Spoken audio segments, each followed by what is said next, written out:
कुछ साल पहले अमित शाह ने बयान दिया, एक बार नहीं अनेक बार, कि अब बीजेपी की सरकार 40-50 साल चलेगी। हाँ, और मैं सोच रहा था कि यह व्यक्ति कैसे कह सकता है, इसको कैसे मालूम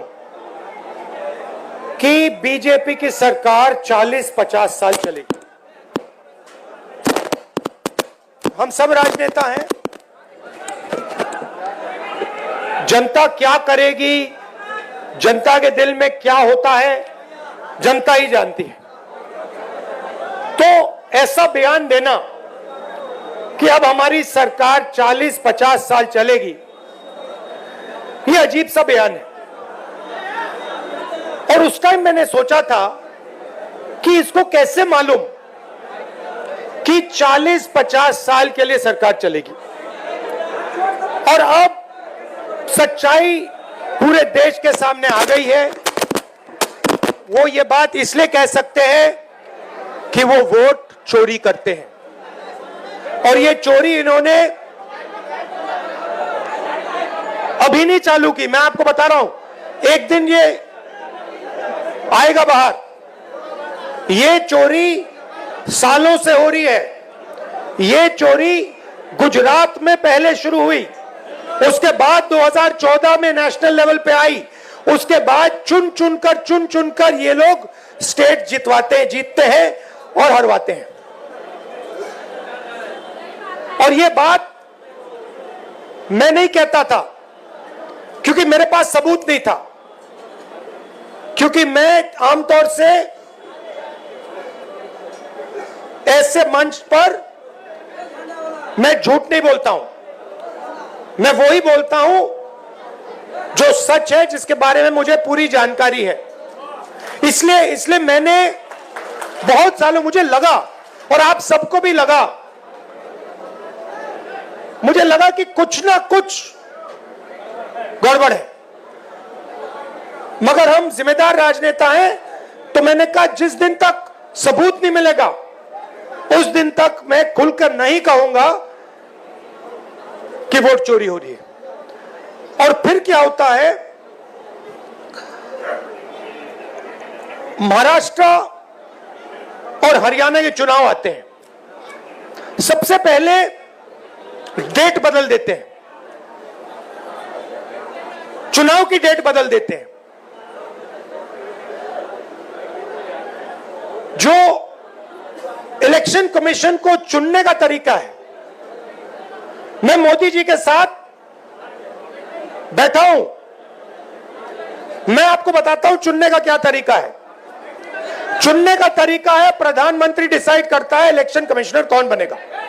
वहां पे विपक्ष के नेता को बैठा देते हैं, वो सीधा कहते हैं भैया हमें लग रहा है कि इस आदमी को बनना चाहिए, विपक्ष का नेता रोक नहीं सकता। फिर 2023 में, भैया शांत हो जाए, 2023 में बीजेपी ने एक नया कानून बनाया। क्या था कि इलेक्शन कमिश्नर पर कोई केस नहीं लगाया जा सकता है। आप सोचिए, हिंदुस्तान के सब नागरिक पर केस लगाया जा सकता है। आप कुछ गलत करो, पुलिस आ जाएगी, एफआईआर हो जाएगा। 2023 तक इलेक्शन कमीशन और इलेक्शन कमिश्नर पर केस किया जा सकता था। 2023 में छुपे बीजेपी ने कानून बदला। नया कानून कहता है कि इलेक्शन कमिश्नर पर कोई जुडिशियल कार्रवाई नहीं की जा सकती, कोई केस नहीं लगाया जा सकता। अब आप पूछिए अपने आप से कि यह कानून क्यों बनाया गया? चोरी करवाने के लिए, कि ये लोग बिना डरे चोरी कर पाए। तो महाराष्ट्र में इन्होंने क्या गलती की, ये थोड़ा ज्यादा कर दिया। गलती से ये डरे हुए थे, तो इन्होंने कहा कि भैया महाराष्ट्र का चुनाव है, हरियाणा का चुनाव है, इसको जीतना है। इन्होंने चोरी थोड़ी ज्यादा कर दी, हमने पकड़ ली। जैसे अगर कोई आपके बटुए से 10 रुपए चोरी करे, शायद आपको पता ना लगे, मगर अगर एक दिन आपके बटुए में से 1000 रुपए गायब हो गए तो आप कहोगे भैया ये तो किसी ने चोरी की है। यही हुआ हरियाणा में और महाराष्ट्र में। महाराष्ट्र में आप सुनिए, महाराष्ट्र में लोकसभा में हमारी पार्टी जीतती है, स्वीप करती है, ज्यादा से ज्यादा सीटें महाराष्ट्र में हमारा गठबंधन जीतता है। 4 महीने बाद हमारी 3 पार्टियां वहां पे, बड़ी बड़ी पार्टियां हैं, गहरी पार्टियां हैं, कांग्रेस पार्टी, एनसीपी, शिवसेना, तीनों मिलकर लड़ रही थी, गायब हो गई। तीनों की तीनों गायब हो गई। मतलब हमें 15 सीट मिल रही है, शिवसेना को, एनसीपी को मिला, सबको मिला के 25-30 सीटें मिल रही हैं।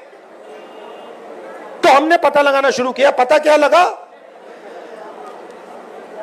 कि लोकसभा के बाद इलेक्शन कमीशन ने लाखों, तकरीबन 1 करोड़ से थोड़े कम नए वोटर लिस्ट में डाल दिए।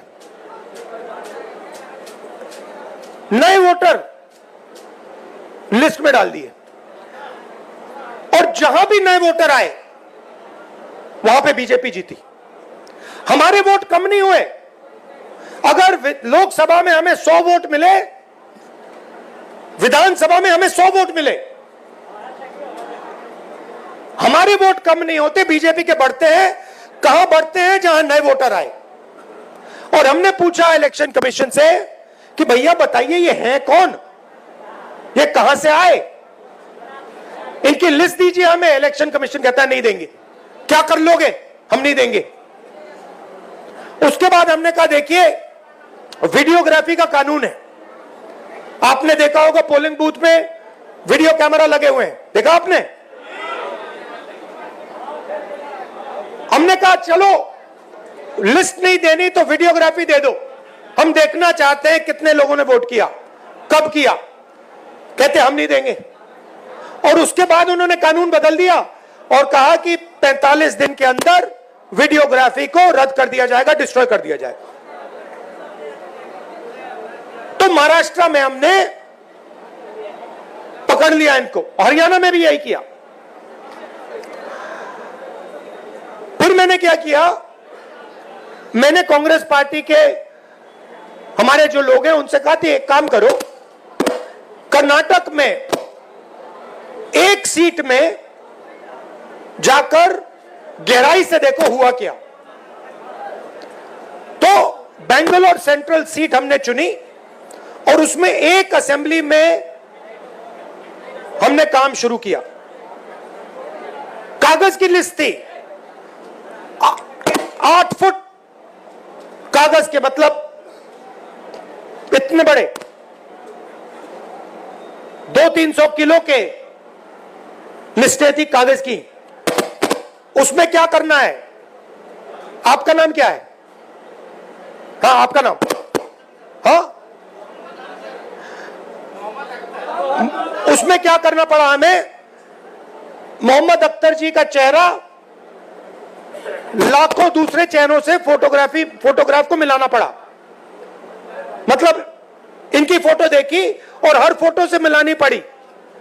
इनका नाम देखा, हर नाम से मिलाना पड़ा। इनका एड्रेस देखा, हर एड्रेस से मिलाना पड़ा। 6 महीने लगे।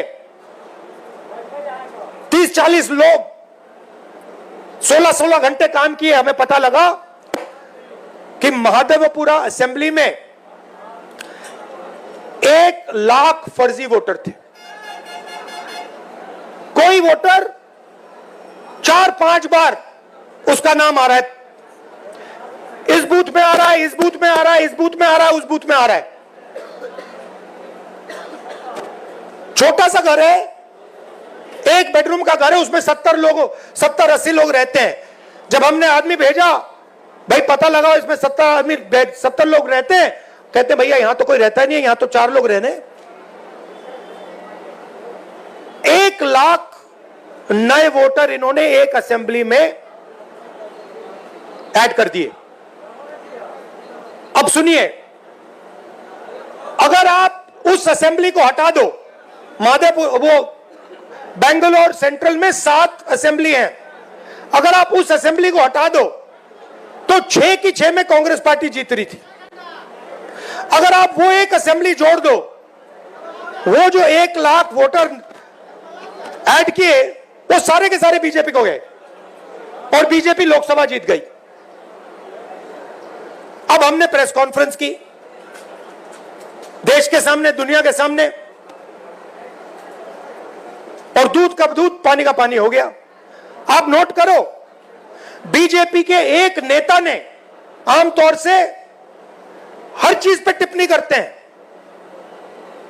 मेरे प्रेस कॉन्फ्रेंस पे बीजेपी के एक नेता ने बयान नहीं दिया। मोदी जी ने एक शब्द नहीं बोला, अमित शाह ने एक शब्द नहीं बोला। जब चोर को पकड़ा जाता है, चोर बिल्कुल चुप हो जाता है। जब पुलिस वाले उससे पूछते हैं क्या किया, बिल्कुल चुप हो जाता है, कुछ बोलता नहीं हो, क्योंकि जानता है कि भैया पकड़ लिया, फंस गया। तो ये हुआ है। अब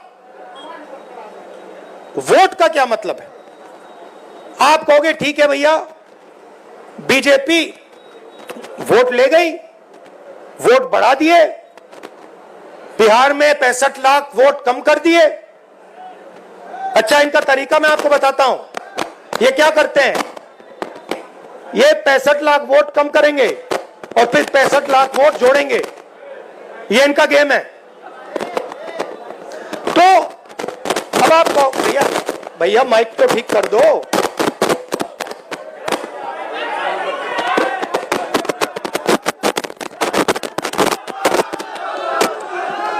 हेलो, जस्ट गेट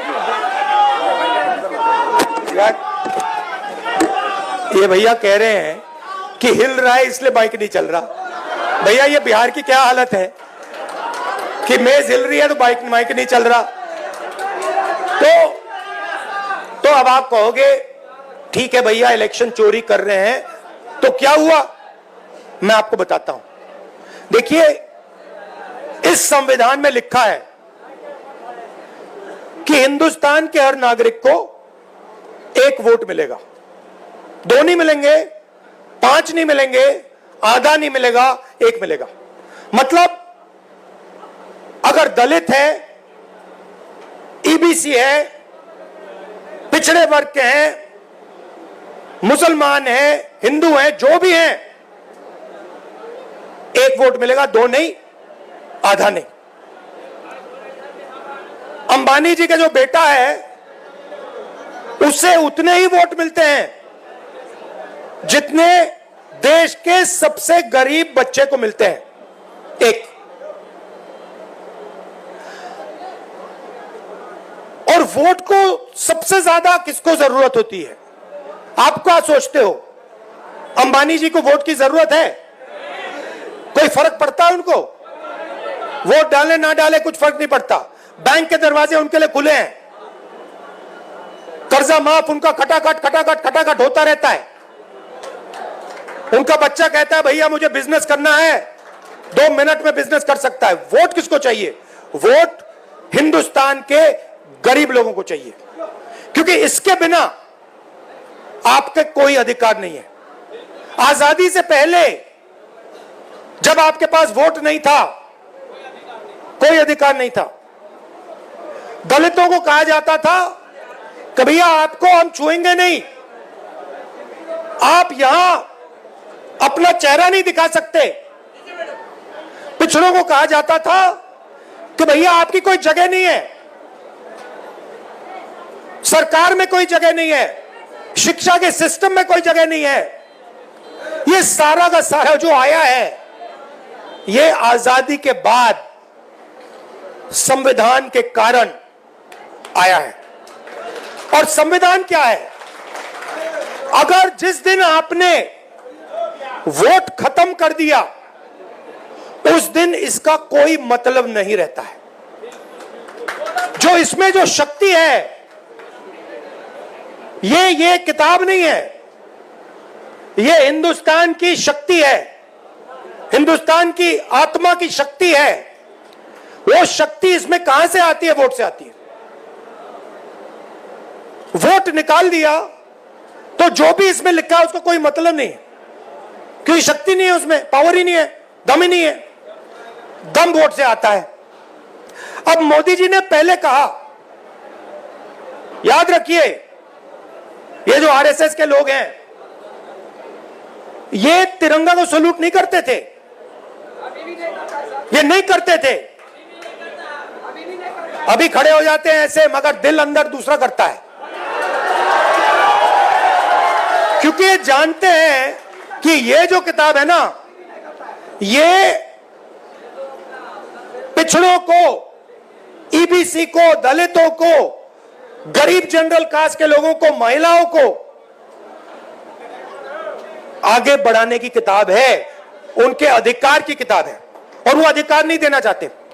तो ये इसको चुनाव में इन्होंने कहा, बड़े बड़े नेताओं ने कहा हम संविधान को बदल देंगे, बदल देंगे, और हमने कहा ऐसे नहीं होगा, सपने मत देखो, संविधान को कोई शक्ति नहीं बदल सकती।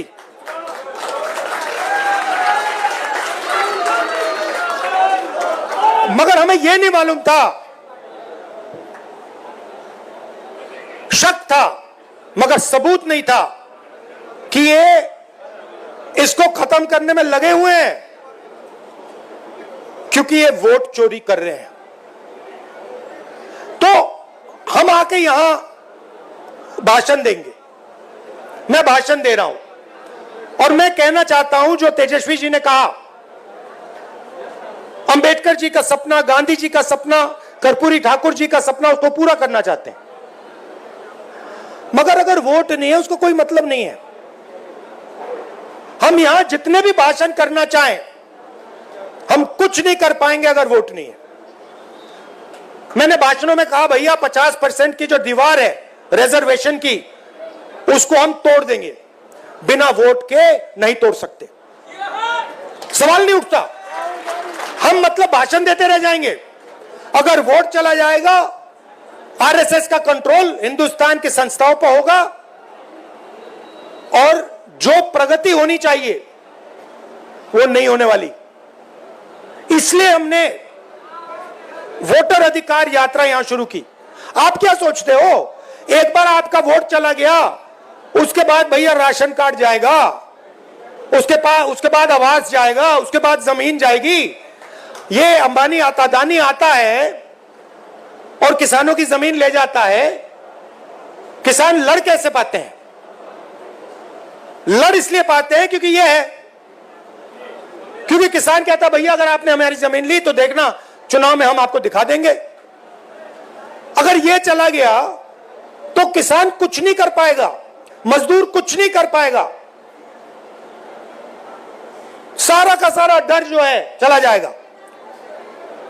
मोदी जी आपको टीवी पे दिखते हैं, एक बार चोरी पूरी हो गई वो दिखेंगे भी नहीं, वो अंदर बैठ जाएंगे रेसकोर्स रोड के। वो अलग बात है कि थोड़ी देर बाद बैठना पड़ेगा उनको, क्योंकि इतना गुस्सा है जनता के दिल में। बिहार को देखो, यहां पे आप यात्रा में आओ, देखो क्या हो रहा है। मतलब लाखों लोग आ रहे हैं, कह रहे, बच्चा बच्चा कह रहा है वोट चोर, वोट चोर, वोट चोर। अच्छा, बच्चे को समझ आ गई बात।